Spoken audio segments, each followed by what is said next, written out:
है, पास हो पाएगा या नहीं, ये बड़ा सवाल है। हमारे साथ विशेष पैनल जुड़ा हुआ है, लगातार इस पर हम चर्चा कर रहे हैं। ब्रेक से पहले हमने संजीव जी को सुना आम आदमी पार्टी से। उनका सीधे तौर पर कहना है कि अरविंद केजरीवाल जी किसानों के हक की लड़ाई लड़ रहे हैं, उन्होंने किसी भी मंच को राजनीतिक रंग देने की कोशिश नहीं की। संजय जी के पास आते हैं। संजय जी, आप कितना इत्तेफाक रख रहे हैं, क्योंकि जो भाषा हमने सुनी, जो भाषाई शैली थी, कहीं ना कहीं से सीधे आप लोगों को टारगेट किया जा रहा था। देखिए क्या है, देश अभी एहसास नहीं कर रहा है। भारतीय जनता पार्टी का सदा से एक ही मकसद रहा है, सत्ता मकसद नहीं रहा है। जनता का विकास, जनता की भलाई, जनता को पानी मिले, जनता को रोजगार मिले, हमारा मुख्य मकसद है। ठीक है। अरविंद केजरीवाल हो, अन्ना महाराज हो, चाहे जितने भी और लोग दिख रहे थे, तो इंजान और भी जो लोग दिख रहे थे, और जो दूसरे विपक्षी दल भी है, उनको भी आज की तारीख में सही तरीके से आकलन नहीं कर पा रहे। ये पूरी कम्युनिस्ट लॉबी है। कम्युनिस्ट लॉबी जहां जहां भी गई, जहां जहां भी राज किया उसने, उस चीज में वहां उद्योग बर्बाद हो गया, उद्योग खत्म हो गया, गरीबी आ गई, गरीब आ गया। ये बात समझ में नहीं आई संजय जी। उद्योग खत्म हो गया, किसान जा रहे हैं, गांव की जमीन खत्म हो रही है, खेत खलियान मिटे जा रहे हैं, आप पूरा कंक्रीट की पूरी हम की बात कर रहे हैं। हम तो देखिए क्या है ना, हम तो उद्योग ऐसा क्यों होता है? भारतीय जनता पार्टी जहां पर भी, गांव क्यों नहीं आता? भारतीय जनता पार्टी जहां पर भी भूमि अधिग्रहण करेगी, एक एक जगह के लिए हम लोग चर्चा करने के लिए पूरी तरह से तैयार हैं। हम भारतीय जनता पार्टी हैं, हम बीएसपी नहीं है कि किसानों को गोलियां चलवा दी, किसानों को गोलियां चलवा दी। हम बसपा नहीं है। राजनाथ सिंह जी से आप लोगों ने किसानों ने बातचीत भी की, कोई कुछ असर नहीं हुआ। हम बसपा नहीं है कि किसानों पे गोलियां चलवा दें। हम सपा नहीं है कि किसानों को लूट लें। हम तो भारतीय जनता पार्टी है। हम जहां भी करेंगे अच्छा करने के लिए करेंगे, अच्छी सड़क, अच्छी सड़कें बनाने के लिए करेंगे, पानी की सही व्यवस्था कराने के लिए करेंगे, पावर प्रोजेक्ट लगाने के लिए करेंगे, अच्छे उद्योग धंधे लगाने के लिए करेंगे, अच्छे कॉरिडोर बनाने के लिए करेंगे, और साथ ही साथ रही किसानों की सहभागिता की बात, तो हम ये आपसे कहते हैं, मैं भारतीय जनता पार्टी की तरफ से कह सकता हूँ कि आप देखिएगा, इतना रोजगार पैदा करेंगे, इतना काम पैदा करेंगे। साहब, यही तो बड़ा सवाल है। आप गोली नहीं चलाएंगे, आप उन पर जबरन जो है बदनामी नहीं करेंगे, लेकिन उनकी आत्मा जो जमीन में बसती है, जबरदस्ती उसको छीन जरूर लेंगे। किसान हमारे साथ है, किसान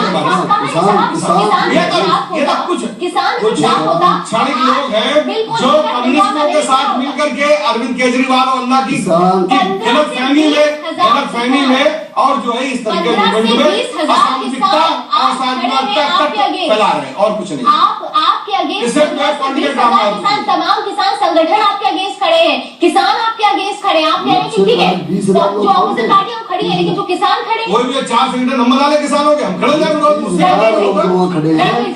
120 साल में जो किसान तो जिस दिन खड़ा हो जाएगा ना, देश कोई कुछ नहीं कर पाएगा। किसान तो कहाँ खड़ा अभी? किसान 4 सरकार साबित हो गई है, 4 उद्योगपतियों का मुखर्दा सरकार है, और 120 साल का जो कुछ मिला उसे हिटलर साल से लाए गए हैं। किसान संगठनों को भी आप मुझ चाहे 19 में बातचीत आप जमने में रहेंगे, किसान की क्या ताकत है? हिटलर साल केवल 2006 उद्योगपतियों का मुखर्दा है। चर्चा करा करके आप कब भी आए? 10,000 आदमी इकट्ठे करने से ये नहीं है कि आप करोड़ों किसान विरोध में, किसान खुश है। जहाँ पे भी उद्योग आएगा, इंडस्ट्री आएगी, विकास होगा, किसान खुश होगा, किसान को पैसा मिलेगा, किसान को रोजगार मिलेगा।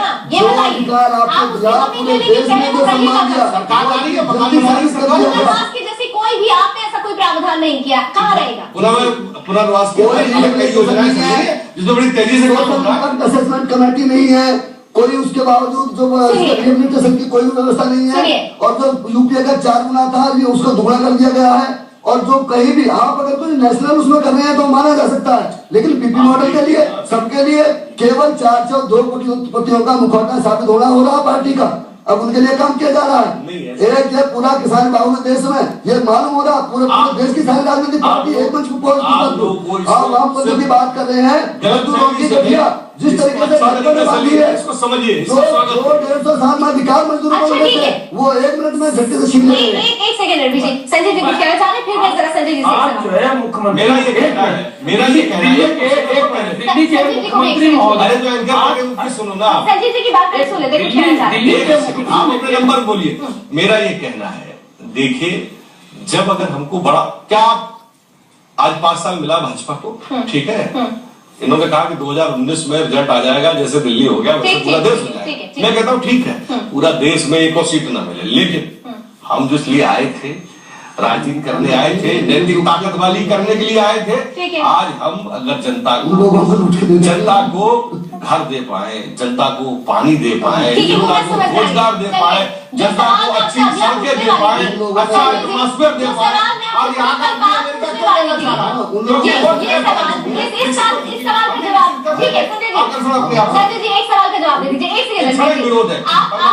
आपसे मैं एक सवाल, बहुत सिंपल से सवाल करती हूँ। आप विकास की बात कर रहे हैं, आप कह रहे हैं कि जो भी गांव में किसानों से जमीन ली जाएगी उनका विकास पूरी तरीके से होगा, ठीक है।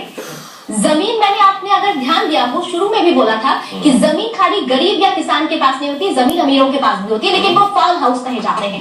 अगर आप दिल्ली के आउटर एरिया में देख लीजिए, आउटर सर्कल में देख लीजिए, हरियाणा आउटर सर्कल में देख लीजिए, तमाम ऐसे बड़े घराने के लोग हैं जिनके पास हजारों एकड़ के फार्म हाउस है, उनको क्यों नहीं रहते हैं आप? वहां भी अधिग्रहण होगा, वहां के लिए भी योजनाएं बन रही है, वहां भी अधिग्रहण होगा। आप ये सोचें कि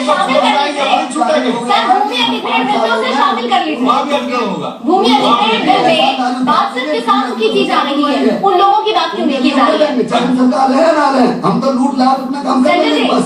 जी आपके अधिग्रहण बिल में से किसानों की बात क्यों की जा रही है? उन लोगों का जिक्र क्यों नहीं हो रहा है? क्योंकि उनको भी जो जमीनें मिली हैं, उन्होंने जिस वजह से मिली है, कांग्रेस के शासन में जिस वजह से भी हासिल की है, 15 साल हमारा शासन नहीं था, जिस तरीके से भी उन्होंने जमीनें ले ली है, वो जमीनें जो है वो एग्रीकल्चर के मोड पे ही ली है। फार्म हाउस वहां पे जो बनाए गए हैं एग्रीकल्चर के मोड पे ही बनाए हैं, वो कोई एग्रीकल्चर का मोड। तो आप फिर उन जमीनों को कैसे ले सकते हैं जो बहुफसलीय हो? आपने आपके बिल में ये सीधे सीधे प्रावधान है कि जो बहुफसलीय जमीन है उसे भी आप ले लेंगे। आप एग्रीकल्चर मोड की बात कर रहे हैं साहब? देखिए ऐसा जहां पर भी हमको उपयोगिता लगेगी कि यहाँ पे हमारा कोई भी ऐसा कार्य हो सकता है जो राष्ट्र के हित में है, जो देश के विकास के हित में है, वहां पे जमीन अधिग्रहण कर सकते हैं। राष्ट्र का हित की बात आप कर रहे हैं, संसद में भी 51% के आधार पर ही किसी तरीके का निर्णय लिया जाता है। संसद में तो आप निर्णय ले ही नहीं पा रहे, क्योंकि आपके अगेंस्ट तो सबके सब खड़े हैं। आपने बिल पेश कर दिया, पास कैसे करा पाएंगे? यही तो सबसे बड़ा मुद्दा है। लोकसभा के बहुमत का दुरुपयोग है। लोकसभा में हमारा बहुमत आप संजीव जी को सुनते हैं। मुख्यमंत्री महोदय मंच पर आ गए तो तमाम नेतागिरी करने के लिए पहुंच गए। आप कह रहे हैं अच्छा कुछ दिन पहले की बात है, सुन लीजिए, दोनों कम्युनिस्ट लोग हैं, कम्युनिस्ट लॉबी है। संजीव जी को बोलने देते हैं, बहुत देर से संजीव जी की बात 10 दिन पहले की बात है, 12 अभी 10 दिन पहले की बात है, महाराष्ट्र में फिर आंदोलन 10 दिन पहले की बात है, अभी बारामती में आप पहले की बात है, बारामती में किसानों का एक कोई वहां पर फंक्शन किया गया था, जिसको जो है लीड कर रहे थे शरद पवार साहब। तो वहां पर प्रधानमंत्री महोदय गए, तमाम लोगों ने आपत्ति जताई, तमाम लोगों ने कहा अरे भाई वो देश के प्रधानमंत्री हो, कहीं भी जा सकते हैं, कहीं की जरूरत पड़ती है उनकी, तो बिल्कुल सही बात है। आप उस बात को वहां क्यों गए थे? उन्होंने बताया कि मेरी शरद पवार साहब से महीने में 2 बार या 3 बार जैसे बात होती है, राशनाम लेते रहते, तो वो वहां पर गए, उनका जाना जायज था, उनका जाना जायज था। आज अगर मुख्यमंत्री दिल्ली का, मुख्यमंत्री वहां उस मंच पर पहुंच गया तो वो राजनीतिक कार्यक्रम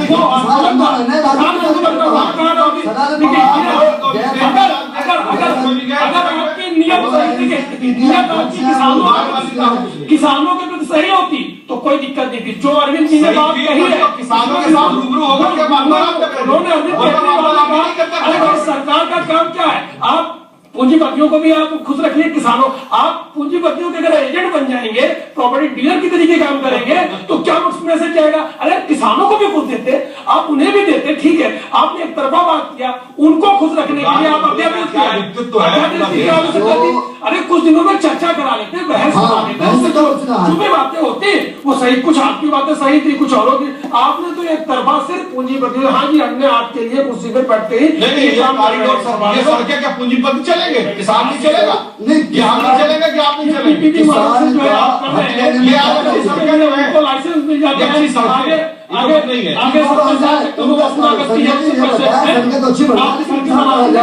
वो क्या उनको चलने के लिए छोड़ देते हैं? आज ये डीएनडी फाइल वाला हो गया है, दुर्गेश जी, ठीक है, वहाँ तो साधारण आदमी चल सकता है। बिल्डर बन गया एक सेकंड संजय जी, एक सेकंड संजय जी। नहीं, यमुना एक्सप्रेस में आप उससे ज्यादा ठीक है, टैक्स ले लेते हैं। ठीक है, दुर्गेश जी, हम दोनों ही लोग बहुत शांति से आप तीनों की ही बातें सुन रहे थे। एक बात तो सीधी सीधी सी है, बीजेपी अपने रुख पे कायम है। उसका कहना है कि किसान के विरोध में हम ये काम नहीं कर रहे हैं, हम खूब सारा रोजगार देंगे, तमाम तरीके की योजनाएं परियोजनाएं बनेगी। समझ में आता है, अपनी जगह पर है। आम आदमी पार्टी कह रही है हम किसानों के हित की बात कर रहे हैं, किसान नेता कहते हैं कि ये हमारे साथ नहीं है, जो हमारे साथ है वही हमारा विकास करेगा। लेकिन इन सबके बीच वाकई फिर भी एक ही सवाल खड़ा होकर बार बार सामने आ रहा है कि एक सरकार जो पहले विपक्ष में बैठा करती थी, वो सरकार जो बहुमत के साथ आई, जब वो विपक्ष में थी तो उसी बिल का विरोध कर रही थी। उस वक्त विरोध जायज था, आप क्या कहा जाता था। आज वही सरकार बहुमत में आ गई है, अब जब उनका विरोध हो रहा है तो उस विरोध को वो नाजायज ठहरा रही है, जबकि साफ तौर से स्पष्ट है कि कुछ जो बातें उसमें कही गई हैं वो किसान विरोधी ही है। सरकार ये बात समझ क्यों नहीं पा रही है? देखिए, सरकार मुझे लगता है कि कहीं ना कहीं बहुत ज्यादा जल्दबाजी में है और मोदी सरकार जल्दबाजी क्यों है? जी बिल्कुल, मैं थोड़ा सा उसको एक्सप्लेन कर देता हूँ। हाँ। जिस तरह से दिल्ली का चुनाव हाथ से गया है और जिस तरह से मोदी साहब के सूट की जो है परिचर्चा हुई और कहीं ना कहीं वो एक नेगेटिव गया, जाहिर सी बात है कि अब बजट सत्र शुरू हो गया है, कुछ उनको महत्वपूर्ण बिल पास कराने हैं और उसमें लैंड एक्विजिशन बिल सबसे महत्वपूर्ण है।